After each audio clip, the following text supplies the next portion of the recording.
जी नमस्कार, स्वागत है आपका मीना वाटिका यूट्यूब चैनल पर। आज के क्लास में हम लोग करेंट अफेयर्स के पॉइंट को डिस्कस करेंगे। प्रत्येक दिन जिस प्रकार से हम करेंट अफेयर्स के पॉइंट को डिस्कस करते जा रहे हैं, साथ में स्टैटिक जीके देखते जा रहे हैं, ये परीक्षा की दृष्टि से बहुत ही कारगर सिद्ध होने वाला है, क्योंकि करेंट अफेयर्स के साथ साथ उसका स्टैटिक बहुत जरूरी है। क्योंकि एग्जाम में जो क्वेश्चंस पूछे जाते हैं, जो सुर्खियों में है, जो प्रेजेंट में चर्चा में है, जो चर्चित है, उसी के बारे में स्टैटिक भी पूछे जाते हैं। तो चलिए बने रहिएगा मेरे साथ, क्योंकि हम लोग डिस्कस करने वाले हैं कुछ धमाकेदार पॉइंट। जो इसका आज का पहला पॉइंट है नाबार्ड। नाबार्ड तो आप लोगों को पता होगा, national bank for agriculture and rural development, जो कि कई बार एग्जाम में आ चुका है, कई बार इससे क्वेश्चन पूछा जा चुका है। नहीं, राष्ट्रीय कृषि और ग्रामीण विकास बैंक, याद रखिएगा। इसको तो सभी लोग जानते होंगे। पहला पॉइंट, सबसे पहले इसको हिंदी में यदि कहें क्या कहिएगा? राष्ट्रीय, है ना, राष्ट्रीय कृषि, नहीं तो राष्ट्रीय कृषि और ग्रामीण विकास बैंक, इसका फुल फॉर्म होगा हिंदी में राष्ट्रीय कृषि और ग्रामीण विकास बैंक। ग्रामीण विकास बैंक इसका जो है फुल फॉर्म है। इसी का इंग्लिश में पूछा जाता है नेशनल एग्रीकल्चर, याद रखिएगा, नेशनल बैंक फॉर एग्रीकल्चर, इस तरह याद रखिएगा, national bank for agriculture, agriculture, है ना, national bank for agriculture and rural development, and rural development. Clear है? तो याद रखिएगा कि national bank for agriculture and rural development NABARD का फुल फॉर्म होता है। इसकी यदि स्थापना की बात करें, इसकी स्थापना 12 जुलाई 1982 को हुआ था, है ना। किसकी सिफारिश पर? याद रखिएगा, बहुत ही इंपॉर्टेंट है, शिवरामन समिति की सिफारिश पर। शिवरामन समिति की सिफारिश पर नाबार्ड का स्थापना हुआ था 12 जुलाई 1982 को। इसका मुख्यालय पड़ता है मुंबई में, याद रखिएगा। इसका हेडक्वार्टर कहाँ पड़ता है? मुंबई में पड़ता है। इसका हेडक्वार्टर मुंबई में पड़ता है। साथ ही साथ अभी हाल ही में इसके चर्चा में होने का वजह क्या है? इसके चेयरमैन बदल चुके हैं। चेयरमैन, इसके चेयरमैन अभी हुए हैं गोविंदा राजालू, है ना, गोविंदा राजालू चिंताला, याद रखिएगा, गोविंदा राजालू चिंताला, है ना, गोविंदा राजालू चिंताला अभी हाल ही में इसके नए चेयरमैन यानी नाबार्ड के नए अध्यक्ष के रूप में गोविंदा राजालू चिंताला जो है पद ग्रहण किए हुए हैं। इस वजह से ये सुर्खियों में आया, इसलिए हम लोग इसे देख रहे हैं कि नाबार्ड, जिसकी स्थापना 12 जुलाई 1982 को शिवरामन समिति की सिफारिश पर हुई थी, इसका फुल फॉर्म होता है national bank for agriculture and rural development, और इसका हिंदी में राष्ट्रीय कृषि और ग्रामीण विकास बैंक, इसका जो है फुल फॉर्म होता है। इसकी स्थापना 12 जुलाई 1982 को हुई थी और मुख्यालय पड़ता है मुंबई में। क्लियर है? चलते हैं पॉइंट नंबर 2 पर। पॉइंट नंबर 2 क्या आता है? थंगजाम धवली सिंह। थंगजाम धवली सिंह मणिपुर के डॉक्टर हैं। इसका सीधा सीधा संबंध जाता है मणिपुर के डॉक्टर। इस सुर्खियों में क्यों आया? क्योंकि इसे जापान का सर्वोच्च सम्मान, याद रखिएगा, जापान का सर्वोच्च सम्मान मिला है। जापान का सर्वोच्च सम्मान, है ना, जापान का सर्वोच्च सम्मान का नाम है राइजिंग सन। समझे ना, क्या है? The rising sun. इसको दिया गया है किसको? जो है थंगजाम धवली सिंह को। तो याद रखिएगा, ऑर्डर ऑफ राइजिंग सन इसका पूरा नाम होता है, याद रखिएगा, order of rising sun. Order of rising sun इन्हें मिला है। किसे? जापान का सर्वोच्च सम्मान किसे मिला? थंगजाम धवली सिंह। थंगजाम धवली सिंह जो कि मणिपुर के डॉक्टर हैं, इसको क्यों दिया गया? कि भारत में जापान की बेहतर समझ को बढ़ावा देने के लिए। क्यों दिया गया कि भारत में जापान की बेहतर समझ को बढ़ावा देने के लिए इन्हें जो है जापान सरकार के द्वारा जापान का सर्वोत्तम सम्मान ऑर्डर ऑफ राइजिंग सन किसे दिया गया? थंगजाम धवले सिंह, मणिपुर के रहने वाले हैं, इन्हें जो है दिया गया। क्यों दिया गया? क्योंकि भारत में जापान की बेहतर समझ को बढ़ावा दिया, साथ ही साथ दोनों देश मतलब भारत और जापान के बीच संबंध को प्रगाढ़ बनाने के लिए इन्हें जो है जापान सरकार के द्वारा जापान का सर्वोच्च सम्मान दिया गया। क्लियर है? दोनों देशों के बीच संबंध को क्या किया गया? बढ़ावा दिया गया, इस वजह से इसे दिया गया। बात करते हैं ऑर्डर ऑफ राइजिंग सन का। ऑर्डर ऑफ राइजिंग सन की शुरुआत 1975 में हुई थी, जो कि जापान के बादशाह मेजी के द्वारा किया गया था। यदि हम इसकी शुरुआत की बात करें, वैसे तो उतना ज्यादा इम्पोर्टेंट इसकी शुरुआत नहीं है, फिर भी हम लोग देख लेते हैं। 1975 में से शुरुआत किया गया था और ये किसके द्वारा? जापान के ही सम्राट थे मेइजी, है ना, मेइजी। ये जापान के सम्राट थे, जापान के बादशाह थे, इन्हीं के द्वारा जो है इसे शुरुआत किया गया था ऑर्डर ऑफ राइजिंग सन। और जो 2020 में किसे मिला? थंगजाम धवले सिंह। इसका सीधा रिलेशन मणिपुर से जाता है और मणिपुर को जानते हैं इंडिया का एक राज्य है। क्लियर है? पूर्वोत्तर राज्य में से आता है मणिपुर, और यहीं पर एकदम अच्छी तरीका से याद रखिएगा, इस वजह से ये ज्यादा इंपॉर्टेंट हो गया। अब बहुत ऐसे देश हैं जिनके जो है सर्वोच्च सम्मान के बारे में पूछा जाता है, थोड़ा सा उसको देख लेते हैं। जैसे अमेरिका का सर्वोच्च सम्मान क्या रहता है? Presidential medal of freedom. याद रखिएगा, यदि हम अमेरिका की बात करें सर्वोच्च सम्मान की, तो presidential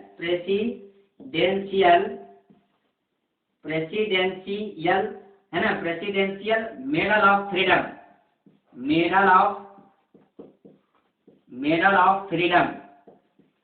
presidential medal of freedom America का सर्वोच्च सम्मान है। कहाँ का? अमेरिका का सर्वोच्च सम्मान है।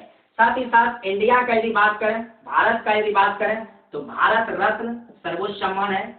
भारत रत्न भारत का सर्वोच्च सम्मान माना जाता है। यदि हम पाकिस्तान की बात करें, पाकिस्तान का तो निशान ए पाकिस्तान की यदि बात करें तो निशान ए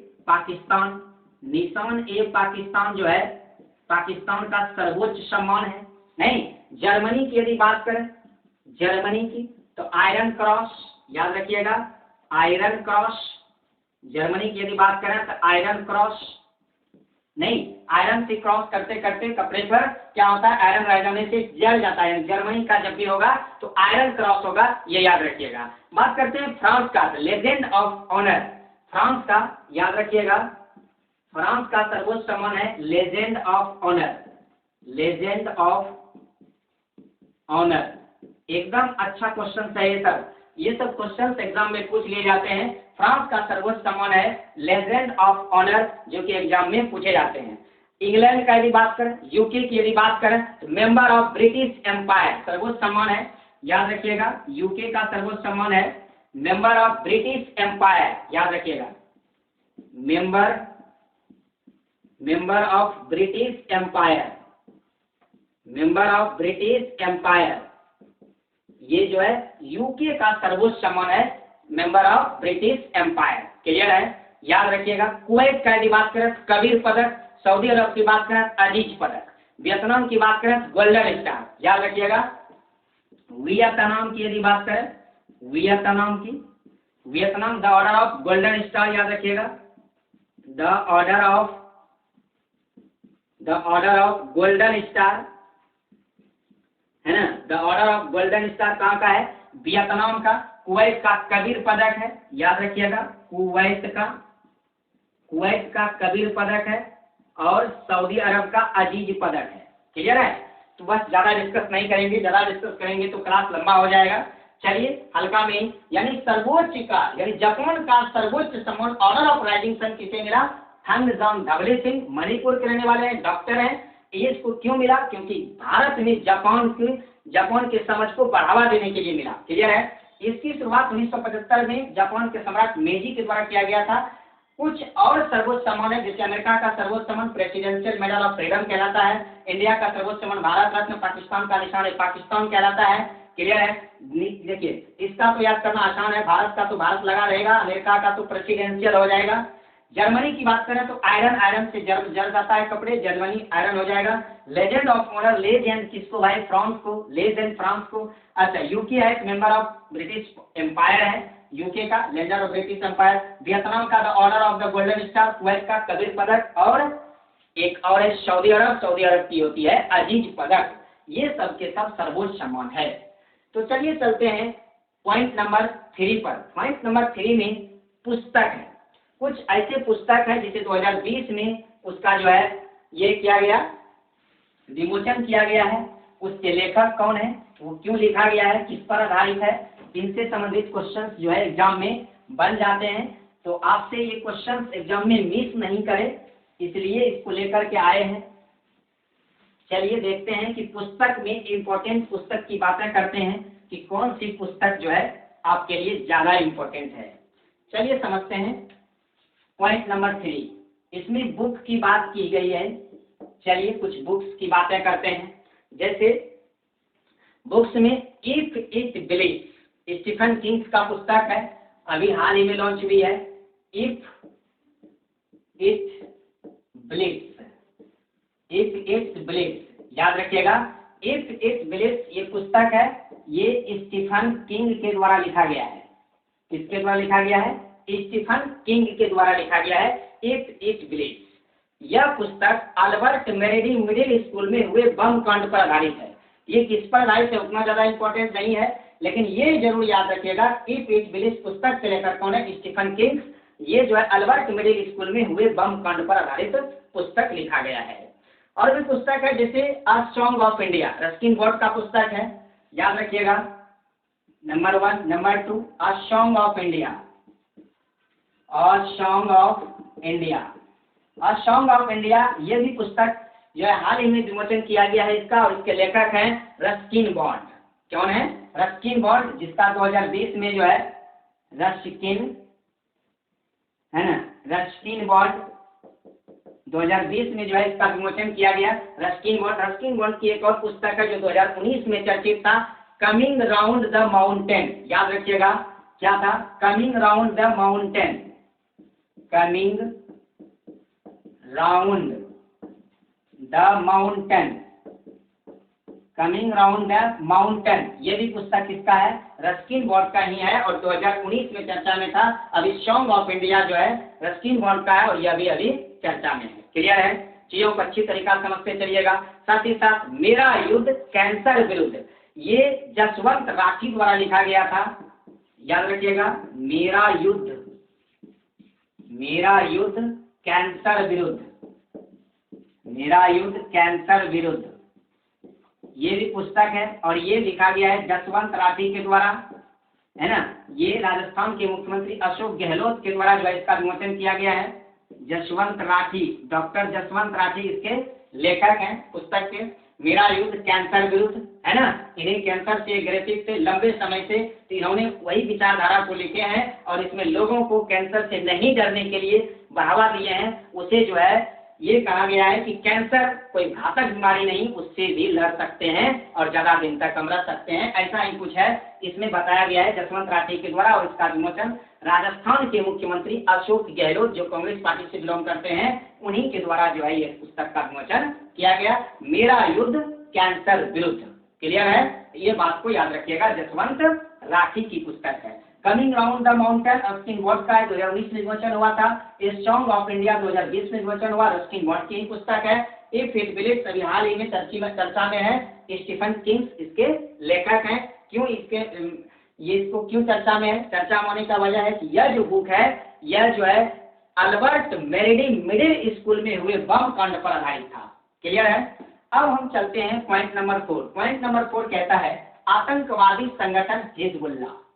आतंकवादी संगठन हिजबुल्लाह का सीधा संबंध पड़ता है लेबनान से।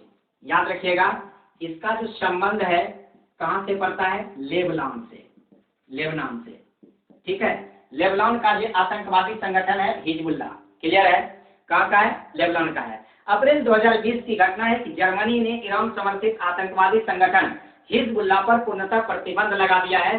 साथ ही साथ उन्होंने इसे एक आतंकवादी दल के रूप में जो है मान्यता दिया है और कहा यह जो है आतंकवादी संगठन है, आतंकवादी संगठन घोषित कर दिया है। किसके द्वारा? जर्मनी के द्वारा। किसके द्वारा?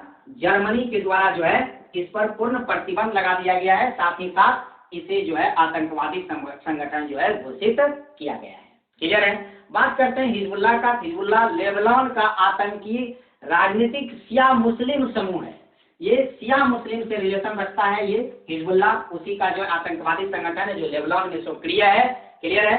और भी कुछ आतंकवादी संगठन है जो एग्जाम में क्वेश्चन आ जाते हैं, जैसे अल कायदा अफगानिस्तान का आतंकवादी संगठन है, याद रखिएगा। अल कायदा कहाँ ये सक्रिय है? अफगानिस्तान में। अफगानिस्तान में है ना। अल कायदा आतंकवादी संगठन अफगानिस्तान का है। नहीं, साथ ही साथ याद रखिएगा कौमी एकता मूवमेंट। कौमी एकता मूवमेंट, कौमी एकता मूवमेंट ये आतंकवादी संगठन है। ये कहाँ का है? पाकिस्तान का है। कहाँ का है? ये पाकिस्तान का है, कौमी एकता मूवमेंट। जैश ए मोहम्मद, यदि आप थोड़ा सा भी न्यूज सुने होंगे तो ये जानते होंगे जैश ए मोहम्मद कहाँ कार्यरत है? जैश ए मोहम्मद कहाँ सक्रिय है? जैश ए मोहम्मद, जैश ए मोहम्मद ये पीओके में है। पाक अधिकृत कश्मीर का जो है आतंकवादी है, उग्रवादी दल है, यह है जैश ए मोहम्मद। क्लियर है? नेशनल लिबरेशन आर्मी कोलंबिया का आतंकवादी संगठन है। नेशनल, याद रखिएगा, National Liberation Army, National Liberation Army Colombia का है ना। नेशनल लिबरेशन आर्मी कहाँ का? कोलंबिया का उग्रवादी दल है, उग्रवादी यानी आतंकवादी संगठन है। क्लियर है? लिट्टे, जिसका नाम आपने सुना होगा, TE, लिट्टे। लिट्टे कहाँ सक्रिय है? श्रीलंका में। श्रीलंका का उग्रवादी दल का नाम है लिट्टे। क्लियर है? कहाँ का है? श्रीलंका का है लिट्टे। क्लियर है? रेड आर्मी गुट इटली का, तो याद रखिएगा रेड आर्मी गुट, आर्मी गुट नहीं इटली, इटली का याद रखिएगा। इटली खाने वाले लोग, इटली से इडली खाने वाले लोग रेड दिखते हैं, यानी रेड आर्मी गुट इटली के हैं। साथ ही साथ खमेर रूज कंबोडिया का, खमेर रूज कहाँ का? खमेर रूज कहाँ का? कंबोडिया का। खमेर रूज कहाँ का? कंबोडिया का। यहाँ कंफ्यूज नहीं करिएगा, कंबोडिया का खमेर रूज है, लेकिन कोलंबिया का नेशनल लिबरेशन आर्मी आतंकवादी दल है, कंबोडिया का खमेर रूज है। साथ ही साथ ट्रिपल के अमेरिका का है। ट्रिपल के राजनीतिक ये ट्रिपल के उग्रवादी दल है, कहाँ का है? अमेरिका का। इसका यदि फुल फॉर्म की यदि बात करें कू कलुकस क्लान होता है। कू कलुकस